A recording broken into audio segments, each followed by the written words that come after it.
واقعہ حضرت خالد بن ولید رضی اللہ تعالی عنہ قسط نمبر 12 پارٹ 1۔ شارینہ کی ماں کو ڈر یہ تھا کہ ہرکل سے یہ بات چھپا لی گئی اور کچھ دنوں بعد کسی اور ذریعے سے اسے پتہ چلا تو وہ اسے بھی اور داروغہ کو بھی قتل کروا دے گا۔ یہ سوچ کر اس نے داروغہ کو ساتھ لیا اور پھر ہرکل کے کمرے میں جا پہنچی۔ اب تو ہرکل نے اسے ایسی قہر بھری نظروں سے دیکھا جیسے خود اٹھ کر اس کے پیٹ میں خنجر گھونپ دے گا، لیکن قید خانے کے داروغہ کو ساتھ دیکھ کر اسے شک ہوا کہ بات کچھ اور ہے اور کوئی خاص واقعہ ہو گیا ہے۔ شارینہ کی ماں نے اسے بتایا کہ شارینہ اس مسلمان قیدی کو رہا کروا کے نہ جانے کہاں لے گئی ہے، جس قیدی کو کل صبح دربار میں بلایا گیا تھا۔ ہرکل کی آنکھوں میں جو قہر اترا تھا وہ آنکھوں میں ہی گم ہو گیا اور ہرکل پر خاموشی طاری ہو گئی۔ کوئی نہیں بتا سکتا تھا کہ اس خاموشی میں ایسا ہولناک طوفان اٹھے گا۔ ہرکل کو اس کی کوئی پرواہ نہیں تھی کہ ایک شہزادی ایک قیدی کو قید خانے سے نکلوا کر اس کے ساتھ چلی گئی ہے۔ اسے پریشانی اس سے لاحق ہوئی کہ یہ مسلمان قیدی ایک خاص اہمیت کا حامل تھا اور وہ کوئی ادنا سپاہی نہیں تھا۔ مسلمانوں کے لشکر میں اسے کوئی عہدہ حاصل تھا اور وہ اچھا خاصا عقل مند بھی تھا، اور تم نے ایک شہزادی کے کہنے پر اسے رہا کر دیا؟ ہرکل نے داروغہ سے کہا۔ اس کی بیڑیاں اور ہتھکڑی بھی اتار دی۔ یہ میری گرفتاری کی سازش ہو سکتی ہے اور میرے قتل کی بھی۔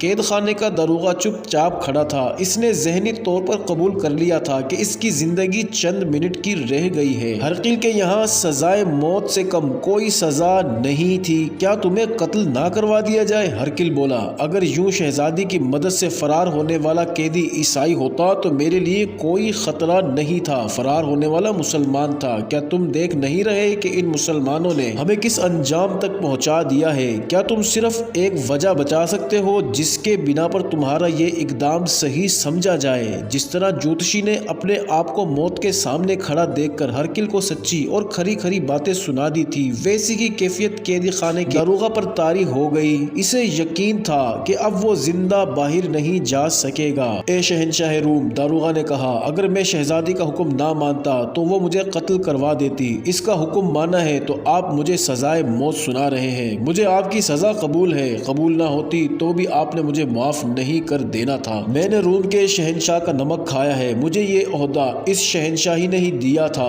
میں اپنا فرض سمجھتا ہوں کہ مرنے سے پہلے آپ کا کھایا ہوا نمک حلال کر جاؤں۔ یہی ایک صلہ ہے جو میں آپ کے قدموں میں پیش کرنا چاہتا ہوں۔ یہ کوئی سونے اور چاندی کا خزانہ نہیں، چند ایک الفاظ ہیں جو آپ نے قبول کر لیا تو آپ کے لیے اور آپ کی سلطنت کے لیے بھی سود مند ہوں گے۔ ہرکل اسے چپ چاپ دیکھتا رہا تھا۔ اس کی اس خاموشی کا مطلب اس کے سوا اور کچھ نہیں ہو سکتا تھا کہ وہ داروغہ کو معاف نہیں کرے گا۔ موت نے داروغہ پر خوف اور تعصب طاری ہونے کے بجائے اس میں جرأت پیدا کر دی۔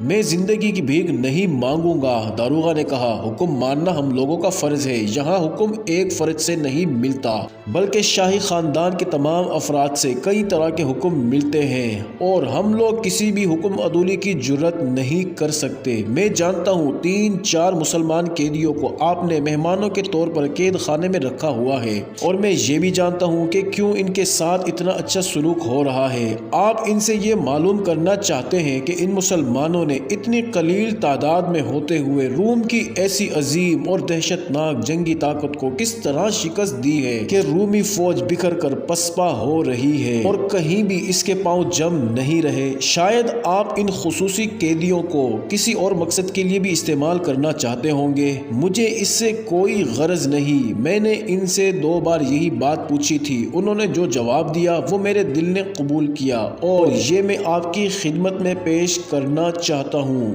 انہوں نے کہا، اسلام میں کوئی بادشاہ نہیں ہوتا، نہ کوئی شاہی خاندان ہوتا ہے۔ معزز ناظرین، جاری ہے قسط نمبر 12 کا پارٹ 2 اگلی ویڈیو میں دیکھنا مت بھولیے گا۔